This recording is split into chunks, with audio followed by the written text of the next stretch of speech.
Shalom, welcome to Up Close and Personal Podcast with me, Rebecca Masih from Menara Doa, Jakarta.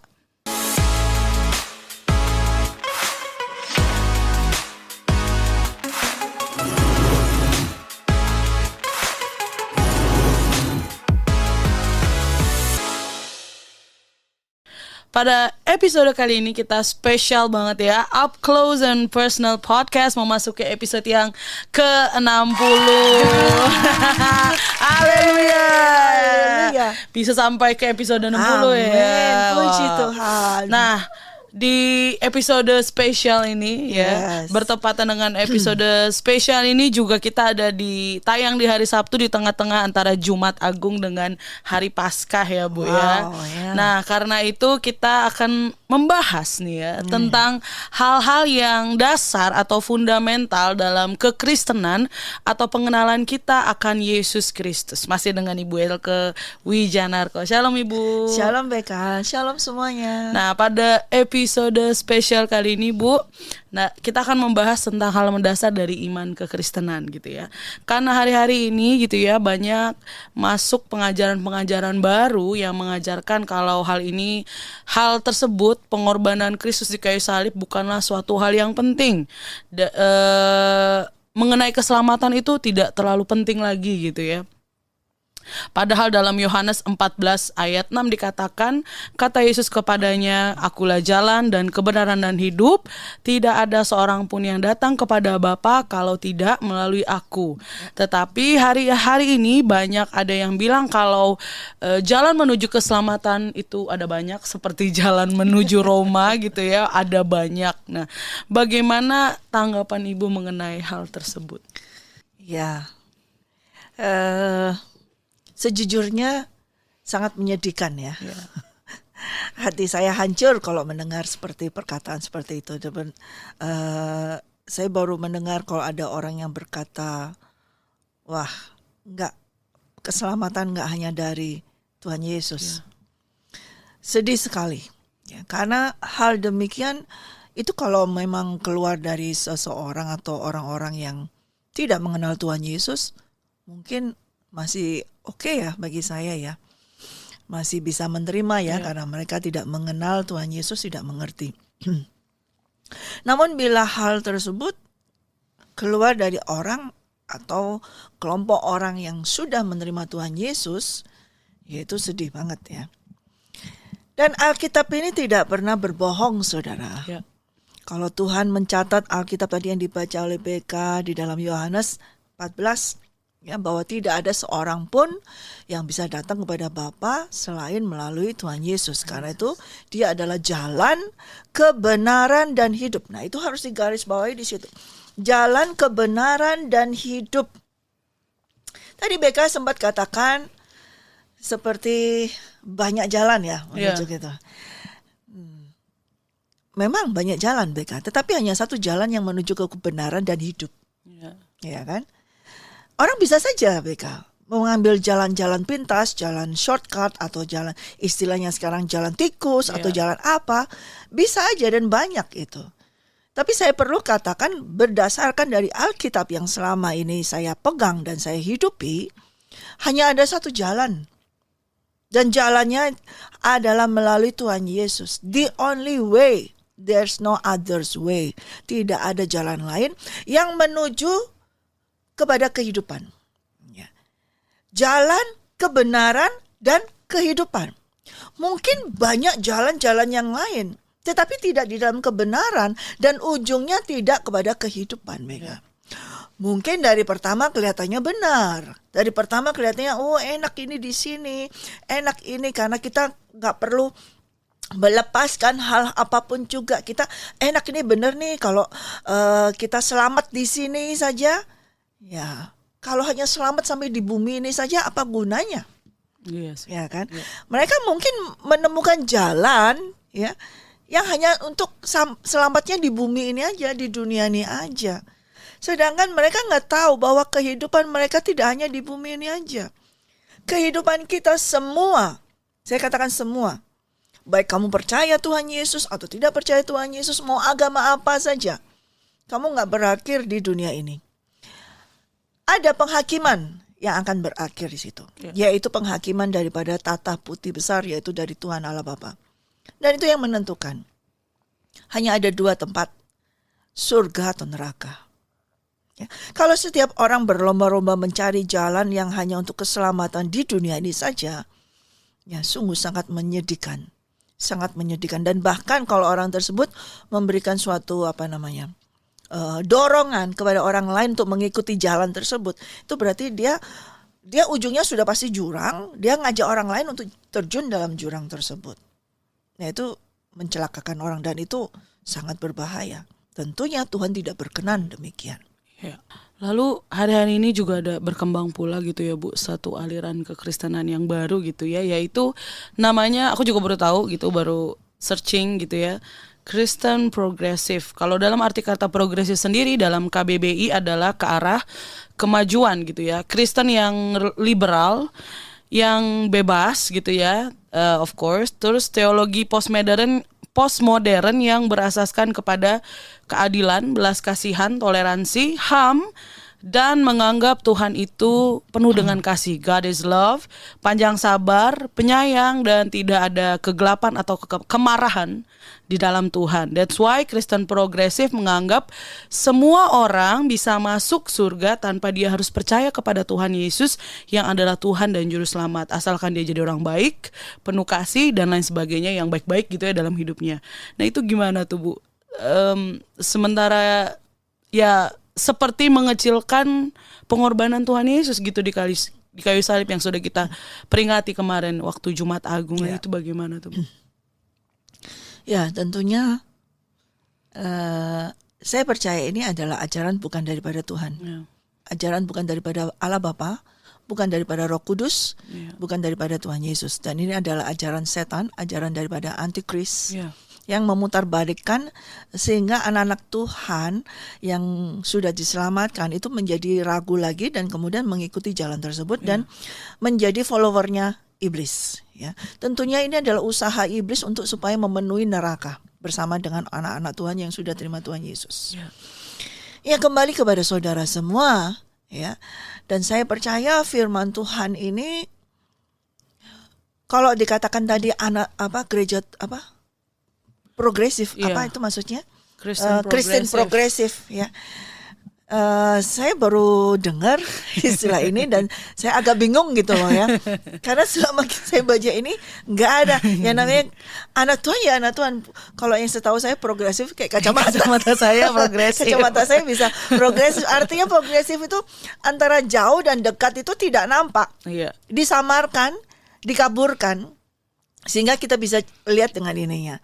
Ada juga kacamata dulu yang ada putusnya, ya, tidak kelihatan, ada kelihatan garisnya, sehingga kelihatan oh ini untuk jauh, ini untuk dekat. Nah dengan progresif ini dikaburkan. Nah inilah Kristen yang mengaburkan kebenaran firman Tuhan. Firman Tuhan yang sesungguhnya dikaburkan. Tentunya yang mengaburkan ini pasti adalah ajaran daripada iblis, bukan dari firman Tuhan. Kalau firman Tuhan tidak pernah mengaburkan. Hitam, putih. Benar, tidak benar. Tidak ada kabur. Bolehlah abu-abu seperti itu. Nggak ada. Mau hitam sekali, mau putih sekali. Kalau dia dari hitam, kemudian dia menerima terang Kristus dan dia menjadi putih, dia akan langsung jadi putih. Nggak berubah dari kayak misalnya metamorfosa, berubah dari hitam, terus kemudian abu-abu dulu tua, abu-abu muda lagi, abu baru menuju putih. Tidak terjadi seperti itu. Perubahan dari setiap orang yang dalam kegelapan, seperti saya ketika saya tinggal dan hidup dalam kegelapan, gelap hidup saya. Begitu menerima Yesus Kristus, begitu ditangkap oleh Tuhan Yesus, langsung terang. Enggak separuh-separuh, langsung terang. Dan terang itu menerangi jalan saya sehingga saya kelihat, oh ini enggak benar, oh ini ada yang enggak benar. Enggak sesuai dengan firman Tuhan. Tentunya yang enggak benar ini akan saya tinggalkan. Dan itu tetap terang, nggak ada perubah separuh, itu progresif, itu pelan, kemudian tidak ada. Di dalam Tuhan Yesus Kristus langsung dari gelap menuju terang. Ya. Nggak ada separuh. Nah ini mereka mau buat pemahaman, point of view, yang diserongkan. Sehingga it's okay, katakanlah kamu nggak apa-apa kalau selama ini kamu masih berdosa, kamu masih bisa melayani, it's okay, begitu kan caranya. Dengan demikian nggak apa-apa, itu nanti dengan berjalannya waktu kamu nanti akan berubah pelan-pelan, nggak apa-apa. Nah, dosa dianggap tidak apa-apa. Nah, ini tentunya berasal dari iblis. Jadi saudara, kalau mendengar ajaran seperti ini, jangan pernah mau mendengarkannya dan jangan pernah mau mengikutinya. Jelas bukan dari Tuhan. Dan ketahuilah bahwa ajaran seperti itu, kelompok seperti itu, ujungnya adalah neraka. Tidak ada lain. Ya. Ya. Tidak ada jalan lain ya memangnya, Bu. Maksudnya Tidak ada. seperti yang Ibu bilang tadi, kalau kita putih-putih, hitam-hitam, salah, benar, dosa-dosa, tidak berdosa gitu ya. Sementara kalau di dalam Kristen yang progresif gitu ya, tidak bisa seperti itu gitu ya. Kita akan seperti kacamata saya gitu ya, kalau lihat ke atas itu jarak jauh ya, kalau di bawah karena plus jadi jarak dekat. Jadi masih bisa dua. Masih bisa berada gitu. di dua. Nah, tidak ada. Sedangkan Tuhan berkatakan kamu tidak akan bisa menyembah kepada dua Tuhan. Ya. Mamon atau Tuhan. Pasti kamu akan salah satu. Kalau menyembah dua, di kakinya di dua seperti itu, kamu akan memuji satu, menolak satu, menyembah satu, dan akhirnya kamu akan menderita. Tuhan katakan tidak ada seorang pun yang bisa menyembah dua Tuhan. Ya berarti dipilih gitu ya. Nah ini juga ada kontradiksi ya, maksudnya dengan yang konservatif dengan yang progresif. Waduh agak berat ya bahasannya ya. Jadi yang konservatif itu yang kuno gitu ya Bu ya, kalau dibilang kuno loh gitu ya, old school gitu ya. Konservatif dengan yang progresif yang lebih modern gitu ya. Dan ya tadi diperbaharui lewat pemahaman dari manusia itu sendiri. Nah gimana nih Bu? Karena ya kalau misalnya saya percaya gitu ya, kalau misalnya kita yang tahu, yang benar-benar baca firman Tuhan dan belajar gitu ya firman Tuhan dan diurapi oleh Roh Kudus, juga kan bisa mengerti kan di firman Tuhan juga. Dia yang akan ngasih tahu yang ini benar, yang ini salah gitu ya. Nah gimana nih Bu? Apakah kita yang seperti kita ini itu termasuk dengan konservatif ya, kuno gitu ya, karena ya tadi hitam-hitam, putih-putih gitu, nggak ada abu-abu di tengah-tengah. Sementara konservatif itu karena because God is love, jadi ya udah semua boleh, karena Tuhan tidak ada kemarahan, tidak akan marah, tidak akan murka gitu ya kalau ngelihat anak-anaknya berbuat dosa atau apa gitu. Oh gitu. Tuhan itu kasih. Tuhan tidak pernah murka ketika manusia berbuat dosa. Ya, pemahamannya seperti itu. Ya, selama mereka membaca Alkitab tentunya mereka akan tahu ya bahwa Tuhan itu murka berkali-kali ya. Bukan hanya sekali, dua kali terhadap bangsa Israel, tapi Tuhan tuh murka berkali-kali. Dan sampai hari ini pun dia menyimpan murka itu, dia sedang menunggu, menyimpan murka itu kepada dunia ini, ditunggu. Sampai pada waktunya nanti cawan murka Allah itu akan dituangkan. Jangan pikir ketika engkau mendengar bahwa Tuhan itu sangat penuh kasih, kemudian Tuhan oke ketika kamu berdosa. Tidak. Tuhan tetap murka ya. Tidak ada ya. Bagaimana dia bisa saudara bisa lihat sendiri bagaimana dia katakan bangsa Israel itu adalah bangsa yang dia pilih dia dan dia cintai, tapi dia tetap murka berkali-kali kepada bangsa ini. Iya. Dia cintanya luar biasa kepada bangsa Israel yang dia pilih sendiri. Iya. Tapi sampai dia hancurkan itu bait Allah hanya karena dia mencintai bangsa ini. Dia tuangkan murkanya itu, dia undang bangsa asing untuk bukan hanya menguasai tapi menghabisi, bahkan bait sucinya dihancurkan. Dia rela bait sucinya dia, tempat kediamannya dia dihancurkan hanya untuk apa? Menyelamatkan bangsa yang dia cintai. Nah itu bentuk murkanya Tuhan di situ. Kasihnya, bentuk kasihnya Tuhan seperti itu. Dia mengasihi bangsa ini, tapi dia harus mengajar bangsa ini. Ya. Dengan demikian kasih itu akan muncul. Dan kalau kita tidak mau menerima ajaran-ajaran dari Tuhan, maka kita akan menjadi anak-anak gampangan. Gampang putus asa, gampang ngomel, gampang berhenti, gampang mengundurkan diri. Kalau nggak enak sudah deh mundur. Semua gampang putus asa. Sudah deh nggak mau hidup yang gampangan. Akhirnya akan menjadi apa? Gampang bunuh diri, gampang give up. Nah itu pasti kesukaannya iblis. Iblis senang sekali. Ya, berbahaya, ini menuju kemurtatan BK. Hal semacam ini, pengajaran semacam ini adalah hal yang menuju kepada murtad, kemurtatan, ya, yang Tuhan tidak berkenan. Ya, Tuhan sangat tidak berkenan dengan hal tersebut ini. Ya, kita coba buka di dalam Ibrani.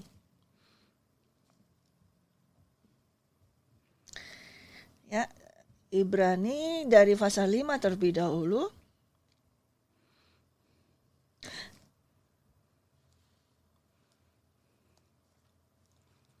Pasal 5, kita baca di ayat yang ke-7. Di dalam hidupnya sebagai manusia, ia mempersembahkan doa. Ini ia di sini Tuhan Yesus. Mempersembahkan doa dengan permohonan, dengan ratap tangis dan keluhan kepada Dia yang sanggup menyelamatkannya dari maut karena kesalehannya. Ia telah didengarkan dan sekalipun ia adalah anak, ia telah belajar menjadi taat dan apa yang telah diteritanya.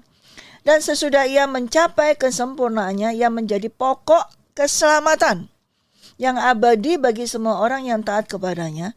Dan ia dipanggil menjadi imam besar oleh Allah menurut peraturan Melkisedek. Tentang hal itu, banyak yang harus kami katakan. Ayat 11. Tetapi sukar untuk dijelaskan, karena kamu telah lamban dalam hal mendengarkan. Sebab sekalipun kamu ditinjau dari sudut waktu, sudah seharusnya menjadi pengajar. Kamu masih perlu lagi diajarkan asas-asas pokok dari pernyataan Allah, dan kamu masih memerlukan susu, bukan makanan keras. Sebab barang siapa masih memerlukan susu, ia tidak memahami ajaran tentang kebenaran, sebab ia adalah anak kecil. Tetapi makanan keras adalah untuk orang-orang dewasa yang karenanya mempunyai panca indera yang terlatih untuk membedakan yang baik dan yang jahat. Jadi memang iblis akan memberikan suatu makanan untuk orang Kristen yang masih bayi. Yeah. Jadi kasih susu. Karena mereka nggak suka yang keras-keras. Yang tadi dikatakan konservatif kuno. Nggak boleh ini, mungkin keras seperti itu. Iblis kasih makan yang empuk-empuk, yang susu, bolehlah, kasihan, masih kecil, nggak apa-apa. Tapi ditinjau dari usia, ini seharusnya sudah menjadi pengajar, tapi masih makan makanan yang lunak-lunak. Ya, akhirnya bertumbuh menjadi orang seperti kita ya. Coba bayangin kita ya BK. Dari kehidupan kita dari kecil nih, dari lahir dari mama kita nih, sampai sekarang kita minum susu terus. Tanpa nasi, tanpa kita pasti nggak akan bisa berdiri tegak, ya kan? Tidak ada suatu pertumbuhan, tidak ada sesuatu yang bisa menyangga dari tubuh ini. Butuh makanan yang keras. Kalau susu terus, bubur terus, susu terus, pasti badannya itu akan gembur dan lembek dan tidak jadi yang seperti Tuhan inginkan. Demikian juga manusia roh. Kalau kita hanya mau terima makanan yang empuk-empuk, pengajaran tentang firman, Tuhan tuh baik loh, Tuhan tuh panjang sabar kasihnya, Tuhan tuh gak marah kalau kamu berdosa, Tuhan pasti kamu minta ampun, ampuni Tuhan, Tuhan tuh sabar. Itu kan empuk-empuk seperti itu. Nah ini berbahaya. Kita lanjutkan dulu di ayat di pasal yang ke-6. Sebab itu, marilah kita tinggalkan asas-asas pertama dari ajaran tentang Kristus dan beralih kepada perkembangannya yang penuh. Nah ini yang sebenarnya adalah perkembangan yang penuh, bukan progresif. Bukan perubahan yang sekehendak Dia, tapi perkembangan yang penuh. Ya. Janganlah kita meletakkan lagi dasar pertobatan dari perbuatan-perbuatan yang sia-sia. Dan dasar kepercayaan kepada Allah, yaitu ajaran tentang berbagai pembaptisan, penumpangan tangan, kebangkitan, orang-orang mati, dan hukuman kekal. Itulah yang akan kita perbuat jika Allah mengizinkannya. Ayat 4.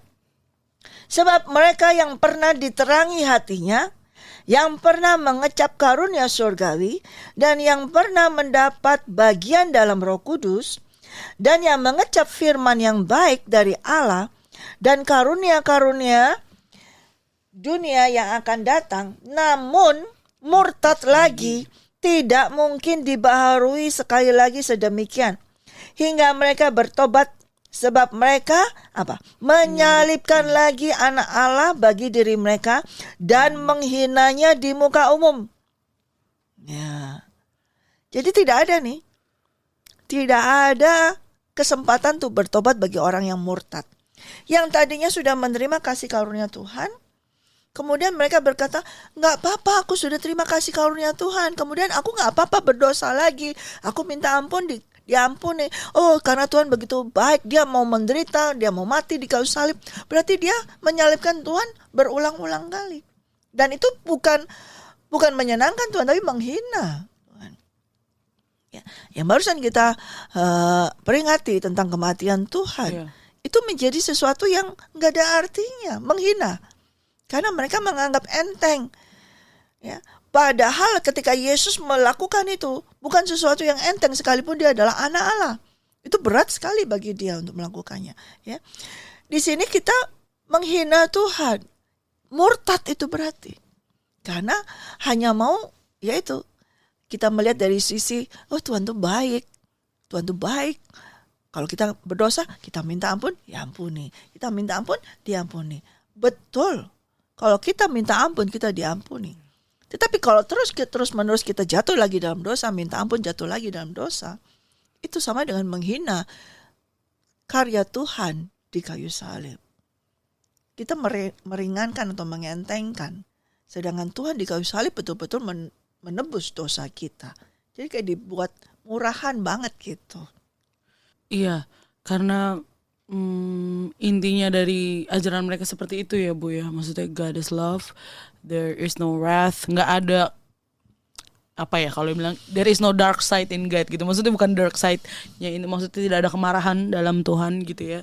Jadi that's why dibilang ya nggak mungkin hanya orang Kristen aja gitu ya yang masuk surga, tetapi orang-orang baik lain pun yang tidak percaya Tuhan itu bisa menerima, bisa masuk surga gitu ya, karena balik lagi God is love gitu ya.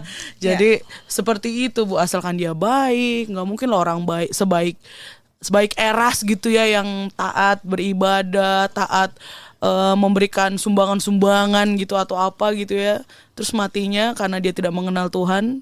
Dia bukan Tuhan ya, Tuhan Yesus Kristus gitu ya, maka dia akan masuk neraka gitu, instead of masuk surga gitu deh. Seperti itu, because God is love gitu. Oh ya, karena Tuhan memang Tuhan itu adalah love ya, Tuhan adalah kasih. Tetapi Tuhan tetap tidak bisa dipermainkan. Ya, jangan sesat. Alkitab berkata di dalam Galatia juga, jangan sesat, jangan mempermainkan Tuhan. Apa yang kamu tabur dalam daging akan kamu tuai dalam kebinasaan daging. Namun apa yang kamu tabur dalam roh akan menuai kehidupan di dalam roh. Jadi jangan main-main dengan Tuhan. Tuhan memang kasih. Itu pasti, dan itu firman Tuhan. Tetapi bukan berarti kalau Tuhan itu kasih, Tuhan tidak ada murka. Kalau saudara tahu di Wahyu, itu murka Tuhan itu sedang ditampung. Dan Tuhan sedang menanti waktunya. Sebentar lagi loh ini. The hour has come. Sangat sebentar lagi. Murkanya Tuhan ini akan dituangkan ke bumi. Karena dia begitu murka melihat dunia ini begitu bejatnya, begitu rusaknya. Nah, hal tersebut mendukakan dia, menjijikkan bagi dia dan menyakiti hati dia. Bahkan ada yang orang-orang yang hidup dalam yang LGBT segala macam, dia berkata, dia berdoa, dia ini bahkan diberkati di gereja. Nah, itu Tuhan murka sekali loh. Tuhan sangat jijik dengan hal tersebut. Dan itu tidak akan bisa masuk kerajaan surga. Tidak akan bisa. Alkitab berkata orang-orang demikian tidak akan masuk dalam kerajaan surga. Ya, itu titik, tidak ada komanya. Ya. Selama engkau belum bertobat dan menerima Yesus Kristus sebagai Tuhan dan Juru Selamatmu, dan menerima kuasa Roh Kudus yang mengubah kehidupanmu, engkau tidak akan bisa masuk kerajaan surga. Ya, benar. Hanya di dalam Tuhan Yesus Kristus lah Ya, jalan dan kebenaran dan hidup itu ya Bu ya. ya. Pasti ya, tak ada jalan lain. Kalau masih ada yang berkata ada jalan lain, wah, itu sesat ya saudara, itu sangat sesat ya. Karena kita baca tadi di dalam Yohanes 14 ya, bahwa Tuhan berkata, akulah jalan, kebenaran dan hidup. Ya. Tidak ada orang yang bisa sampai kepada Bapa kalau tidak melalui aku. Bapa ada di mana? Yang sederhana aja. Kita nggak usah buka semua Alkitab ini. Nanti saudara kelamaan dan kepenuhan ya kalau mau sampaikan. Kita sederhananya. Yang dimaksud dengan Yesus Bapa di sini tentunya Bapa ada di surga. Ya. Tidak ada orang yang bisa masuk ke dalam Bapa sampai ke Bapa, artinya masuk ke surga kalau tidak melalui Tuhan Yesus. Period, titik. Nggak ada lain. Siapapun, semua saudara, kalau saudara mau masuk surga, saudara harus melewati Tuhan Yesus. Melewati Yesus, the only way, jalan satu-satunya. Siapapun engkau. Dan dalam keadaan apapun juga saat ini, engkau sedang berdosa, engkau sedang melakukan dosa, dosa apapun itu terserah. Mau yang berat, mau yang kecil, segala macam.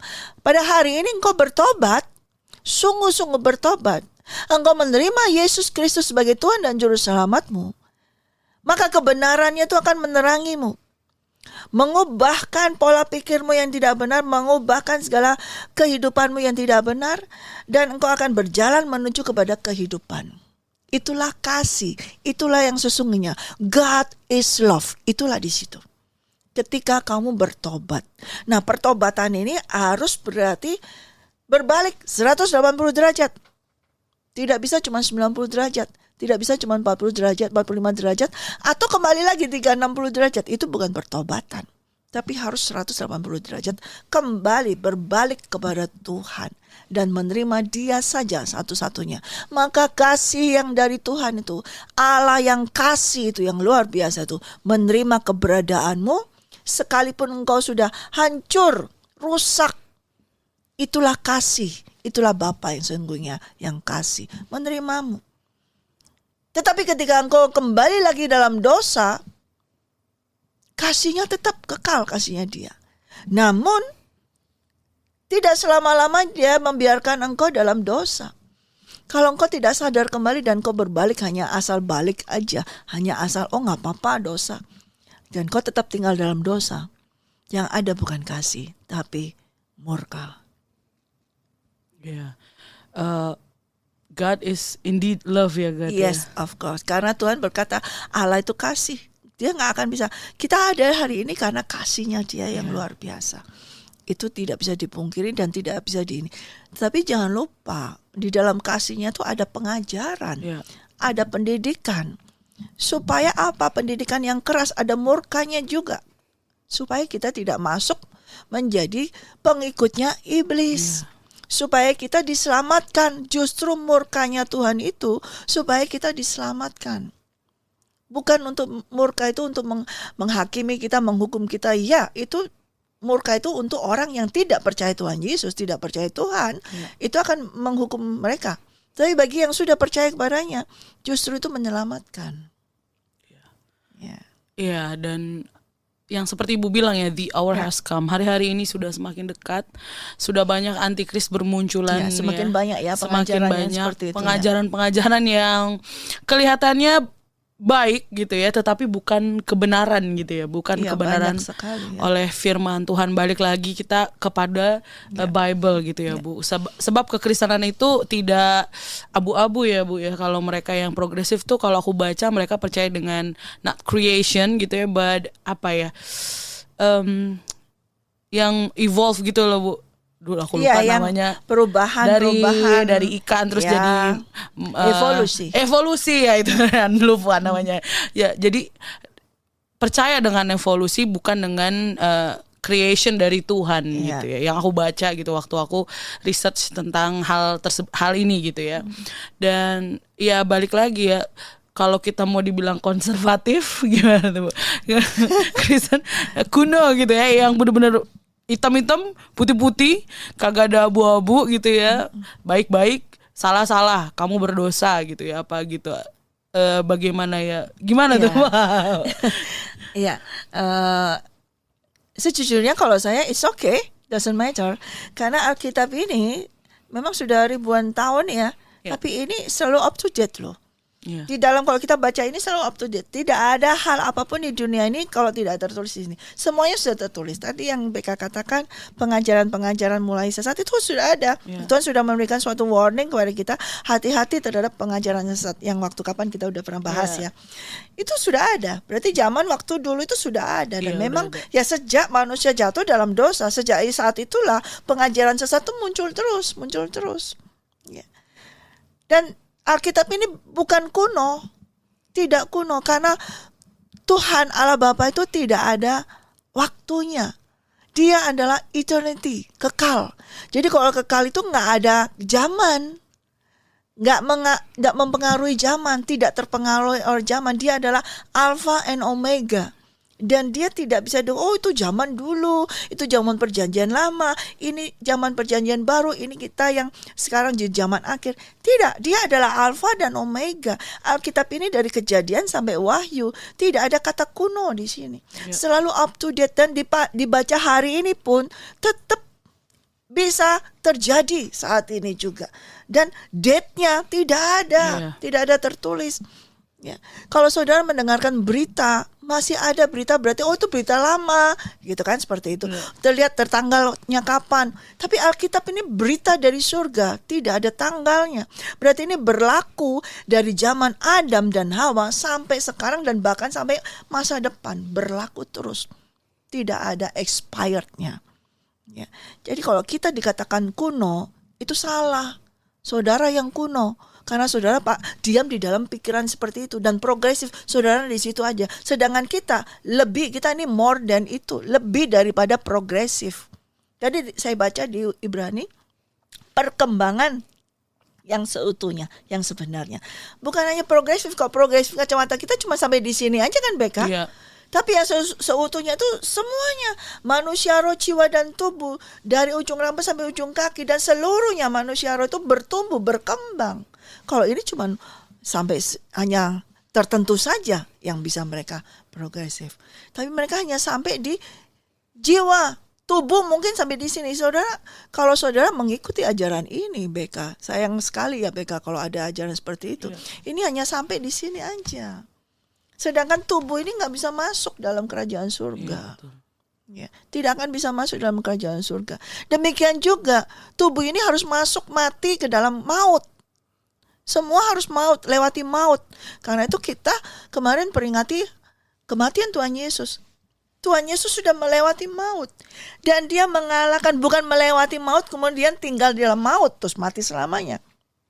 Tapi dia mengalahkan maut. Dari dia hidup, dia mengalahkan maut. Berarti maut ini yang seharusnya itu menelan kita nih semuanya. Itu sudah dikalahkan oleh Tuhan Yesus. Sehingga barang siapa percaya menerima Tuhan Yesus Kristus, yes, we have to die. Kita harus mati. Tetapi kita tidak tinggal di dalam kematian. Kita tidak tinggal di dalam maut. Dan kerajaan maut tidak menguasai kita. Karena kita beroleh apa? Seperti Tuhan Yesus besok yang kita rayakan. Hari kebangkitan Tuhan Yesus. Ya, dia berkata, aku adalah kebangkitan dan hidup. Jadi dia tidak selama-lamanya mati. Dia ada kebangkitan. Dan kita yang percaya kepada Tuhan Yesus, kita harus mati. Ya, secara fisik kita mati. Namun secara kalau kita tidak menyerahkan diri kepada Tuhan Yesus, kalau kita tidak percaya kepada Tuhan Yesus, manusia roh kita juga akan mati. Ya, namun bagi kita yang menyerahkan hidup kita kepada Tuhan Yesus, percaya kepadanya bahwa dia adalah anak Allah, itu satu-satunya jalan menuju surga, satu-satunya jalan menuju kepada Bapa. Dan kita menerimanya, kita maka beroleh hidup yang kekal bersama-sama dengan Yesus. Dan pada waktunya nanti, kalau kita harus mati, Yesus adalah kebangkitan dan hidup. Dia sendiri bangkit dan hidup. Dan kita pun akan menerima kebangkitan dan hidup itu. Dan mendapatkan hidup yang kekal. Hidup yang kekal. Iya, benar. Sementara kalau yang tidak percaya ya mati kekal gitu ya, bersama dengan iblis. Nah, itu yang menurut mereka sekarang ada pengajaran yang modern, yang keren, cool. Ya, sayang sekali. Saya tadi sempat mendapatkan waktu berjalan menuju ke sini, ya, sesuatu yang modern belum tentu itu baik. Sesuatu yang modern kayaknya keren itu belum tentu itu benar, ya. Dan sesuatu yang modern itu belum tentu berguna untuk kita. Ya.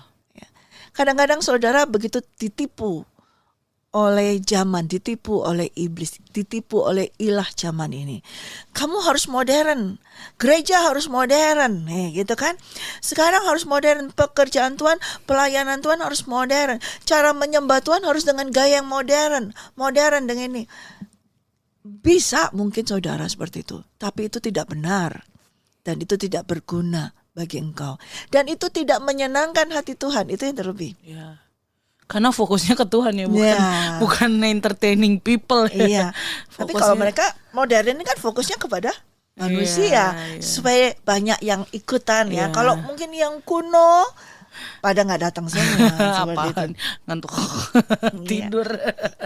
Ya padahal fokusnya adalah kita untuk Tuhan gitu ya, bukan untuk manusia. Wow, kita belajar ya hari ini gitu ya. Puji Tuhan. Dengan semakin dekatnya waktu Tuhan, the hour has come gitu ya. Semakin banyak pengajaran-pengajaran antikris yang timbul gitu ya. Mungkin belum ya aku nggak tahu ya, maksudnya sudah kelihatan lah ya di sosial media gitu ya, di platform sosial media. Kita sebagai anak-anak Tuhan jangan malu gitu ya kalau dibilang konservatif gitu ya, jangan malu gitu ya, karena memang ya balik lagi, Tuhan itu ya hitam dan putih, tidak ada yang di tengah-tengah ya Bu ya, tidak ada abu-abu gitu ya. Tuhan terus terang ya. Pasti yang terus terang terus gitu ya. Kalau gelap hitam pasti iblis ya gitu. Dan ya nggak ada yang setengah terang setengah gelap gitu ya, remang-remang redup-redup gitu, tidak ada gitu ya, hanya ada di tempat yang remang-remang gitu ya kan. Nah di dalam Tuhan juga seperti itu, hanya Tuhan Yesus lah jalan, kebenaran dan hidup, dan kita hanya selamat melalui pengorbanan Dia di kayu salib.